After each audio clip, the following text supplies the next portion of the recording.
ne a hannuna. Kin tabbatar akwai kudin nasu a gunki? Akwai. A samu kudin sa yanzu a bashi. Ni ce fa kakarka. Samun ita magarkama. Sabo da kaza.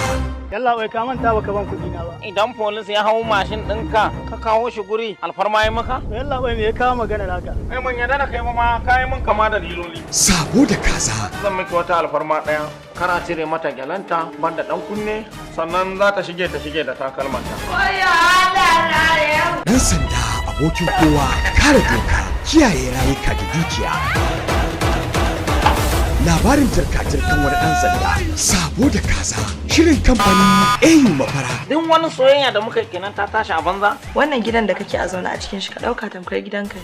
Ina ya fi Ya fi yin hanyar kudin nan. Wanda wanda ya kudu ni zan zama cikakken ɗan arewa. Cece ku ce da tsalla-tsalla tashin tashina da rawar kai jugu da shafawa idanuwa toka. Baba ba ka da labarin cewa nan wajen kan titi ne kuma hanyar wucewa matan aure komai zai iya faruwa iya gane maka jikinka ka ta daraja da kima ta dan bahaushe. Sai hakuri. Na sha a ba za a yi haka ba dan uwa. Ba mu na mai mutu. Dankalin sai na Hausa. Hanyar sayan dankali tana da yawa. Shirin barkwanci na farko irinsa da aka yi da fikira haɗaɗɗiya. Tana ɗaya daga cikin irin matan da ake so. Ai launi mata. Akwai tasi'a, akwai shaddiduwa, akwai ri'iwa, akwai salon gablana. Doka ji mace.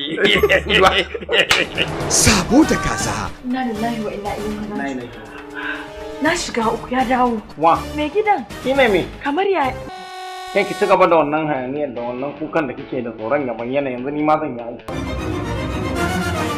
Kai. Yaya. Me ya kawo ka gidana? Bincike ne yanzu ya ta kan. Sabo da kaza. Da hannuna ki kama ba kya cika ni ba. Nike nake muradi ba zan rasa ki ba. Sun gaskiya nake yi ba za na bar ki ba. Ga hannuna ka kama ba ka cika ni ba. Ni kai nake muradi ba zan rasa ka ba. San gaskiya nake yi ba za na bar ka ba. Ki duba yanayi na canja sabida ke. Ki ma ki zo garan nan zan rayu inda ke. Duba da yanda so ya sa yanzu na da ke. Na baki so ki ban kauna. Ki ce cikar muradina yar uwata. Sabo da kaza. Ga ba muna ba da Ni za ka washarri don wasu kalaman ka masu kama da tonon asiri ku za samu mota. Gaskiyar dan shaye-shaye kaɗan ce. Sabo da kaza. Waye yake jin Hausa wanda za mu yi magana da shi tar. in dai ba kari magana zaki ba. Ni daga Maiduguri nake. Wanda ya shirya shirin Hamisu Haruna. Sabo da kaza. Mun zo aiki za mu yi daga nan zuwa in gari ya waye. A garin? Za mu shiga aikin da zamu. Wanda ya ɗau nauyin shirin AU Mafara. Wanda ya tsara labarin Malam Sa. Sallallahu alaihi wasallam. A shi aikin ta kai na zai fara. Menene? Ina ga abin da na gani.